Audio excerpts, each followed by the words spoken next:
Giriraj Singh Bihar BJP के वैसे नेता माने जाते हैं जो कि जब सरकार थी बीजेपी और जेडीयू की, उस वक्त नीतीश कुमार का जमकर विरोध करते थे और हमेशा तरफदारी वो करते थे नरेंद्र मोदी की, और दिल्ली से ज्यादा कहा जाता है वो अहमदाबाद से जुड़े हुए हैं। और इसीलिए अगर इस तरह की बयानबाजी हुई है, गिरिराज सिंह पीछे क्यों नहीं हट रहे हैं? बार बार उन्हें कहा जा रहा है, सूत्र कहते हैं कि राजनाथ सिंह भी नाराज हैं, लेकिन गिरिराज सिंह पीछे नहीं हट रहे हैं। लेकिन आधिकारिक तौर पर भारतीय जनता पार्टी ने गिरिराज सिंह के बयान से अपने आप को अलग कर लिया है और बिहार बीजेपी के नेता हैं सुशील मोदी, उन्होंने एक ट्वीट किया है और ट्वीट करके उन्होंने कहा है कि बीजेपी गिरिराज सिंह के गैर जिम्मेदाराना बयान का समर्थन नहीं करती है। आधिकारिक तौर पर अपने आप को अलग कर लिया गया है। लेकिन सवाल ये उठता है कि अगर गिरिराज सिंह इस तरह के बयान दे रहे हैं, पीछे नहीं हट रहे हैं, तो क्या कोई सोची समझी रणनीति हो सकती है? क्योंकि हमने भी इस बात को महसूस किया है और आपसे शेयर भी किया शुरुआत में कि बात घूम फिर कर सेक्युलर और सांप्रदायिक ताकतों के आसपास हो गई है और राजनीति चुनाव के अब मध्य आते आते इसी बात पर हो रही है कि आखिरकार एक तरफ ताकतें वो हैं जो कहती हैं कि हम राष्ट्रवादी हैं और दूसरी तरफ ताकतें वो हैं जो कहते हैं कि हम राष्ट्रवादी हैं, दरअसल वो सांप्रदायिक हैं। वैसे गिरिराज सिंह के बयान पर मचे बवाल के बीच बीजेपी ने केंद्रीय इस्पात मंत्री बेनी प्रसाद वर्मा के खिलाफ मोर्चा खोल दिया और कहा है कि बयानबाजी दरअसल उनकी हो रही है और उनकी तरफ किसी का ध्यान नहीं है। पार्टी ने कहा है कि अगर कांग्रेस नहीं करती तो चुनाव आयोग को उनके आपत्तिजनक बयानों का संज्ञान लेना चाहिए और उनकी उम्मीदवारी को रद्द कर देनी चाहिए। बीजेपी की तरफ से हम मांगते हैं कि इनका रिपीट ऑफेंडर होने के कारण बेनी प्रसाद वर्मा का भी कैंडिडेट कांग्रेस ही खुद विथड्रॉ करना चाहिए। हम तो चुनाव आयोग से ये डिमांड करेंगे वो उनका कैंडिडेचर खारिज करें। बेनी प्रसाद वर्मा भी अपने बयानों के लिए खूब जाने जाते हैं, लगातार बयान आते रहे हैं, लेकिन यह भी अपने आप में आश्चर्य की बात है कि अभी तक कोई भी बात उनके अगेंस्ट नहीं गई है, चुनाव आयोग ने उनकी खिंचाई नहीं की है। लेकिन चलिए, खबरें और भी आ रही हैं और वो खबरें इस बात को लेकर है कि आखिरकार जम्मू कश्मीर से किस तरह से मोदी जुड़ रहे हैं और जम्मू कश्मीर के अलगाववादी नेताओं से आखिरकार मोदी का नाम कैसे जुड़ रहा है। अखबार में खबर छपी और वो खबर ये कि मोदी के दूत बनकर हुर्रियत के अलगाववादी नेता से मिलने और कोई नहीं बल्कि एलजेपी के नेता संजय श्रॉफ गए थे। आपको हमने बताया था कि कोई दूत गया था मिलने के लिए 22 मार्च को, ऐसा गिलानी ने कहा था। लेकिन क्या वो दूत संजय श्रॉफ हैं?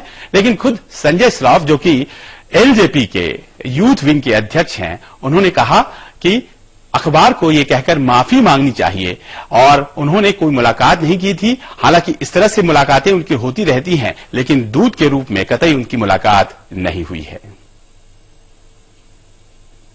सबसे बड़ी बात है जो प्रवीण स्वामी ने निकाला है वो उसने गलत निकाला है। हिंदू में जो उसमें मेरा फोटो दिया है उसने मेरा नाम निकाला है कि ये मिलने गए थे उनके पास। मैं मिलने जाने की बात है, न मेरे को प्रवीण स्वामी से सर्टिफिकेट की जरूरत है, न किसी हिंदू पेपर से। जो प्रवीण स्वामी ने लिखा है हम खंडन करते हैं उस खबर का और उनसे चाहते हैं कि वो माफीनामा ले ले, माफी मांगे उस पर।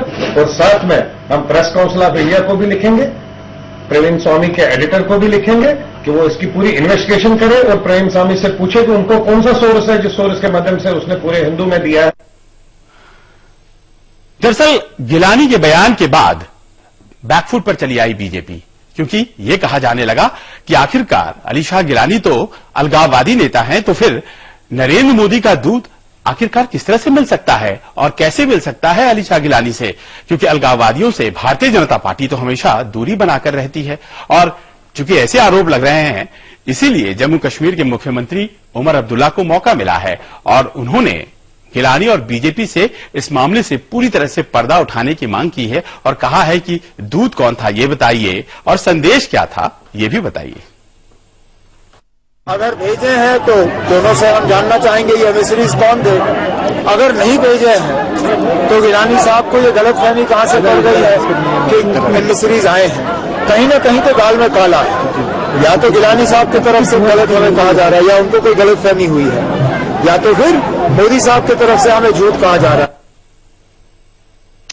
अब से कुछ देर पहले आपने सुना कि क्या कह रहे थे जयराम रमेश। उनका कहना था कि कोई लहर नहीं है नरेंद्र मोदी की, अगर कुछ है तो वो जहर है। लेकिन आखिरकार कांग्रेस के इन नेता को वो भी समझना पड़ेगा कि सहयोगी क्या कह रहे हैं। जम्मू कश्मीर के मुख्यमंत्री उमर अब्दुल्ला नेशनल कॉन्फ्रेंस के नेता हैं और उन्होंने क्या कहा है कि अब देश में नरेंद्र मोदी की हवा नजर आने लगी है, ट्वीट करके कहा है। और एक अंग्रेजी न्यूज चैनल को इंटरव्यू में भी उन्होंने कहा कि जो लोग समझते हैं कि मोदी का प्रभाव नहीं है वे नासमझ हैं, लोगों की दुनिया में नहीं रह रहे हैं, कहीं और रह रहे हैं। और उन्होंने कहा कि मोदी का प्रभाव जमीनी स्तर पर साफ देखा जा सकता है और ये लहर जम्मू कश्मीर के कुछ हिस्सों में भी दिखती है। अब ये बात कही जा रही है नेशनल कॉन्फ्रेंस के द्वारा, नेशनल कॉन्फ्रेंस जो कि सहयोगी है कांग्रेस की, और दोनों की मिलीजुली सरकार काफी दिनों से जम्मू कश्मीर में चल रही है।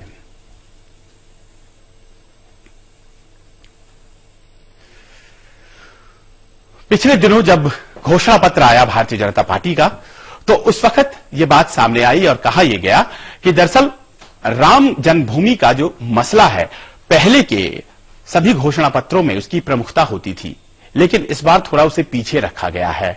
और जो एक हिंदुत्व हार्डलाइनर की छवि है नरेंद्र मोदी को, उस छवि के जरिए चुनाव नहीं लड़ा जाएगा, एक विकास पुरुष के जरिए उनको प्रोजेक्ट किया जाएगा और उस तरह से चुनाव लड़ा जाएगा। लेकिन विडंबना देखिए, ये जो मुद्दा है फिर से घूम फिर कर एक बार बहस में है और इसे लेकर के और कोई सामने नहीं आया है। Mukhtar Abbas Naqvi, vice president Bharatiya Janata party के, वो लेकर आए हैं और किस तरह से बीजेपी को ये सवाल बैकफुट पर कर रहा है। ध्यान दीजिएगा, ये सवाल अब बैकफुट पर कर रहा है, किसी जमाने में यही मुद्दा हुआ करता था। वो सब हम आपको बताएंगे। एक छोटा सा विराम ले लेते हैं, आप मत जाइएगा।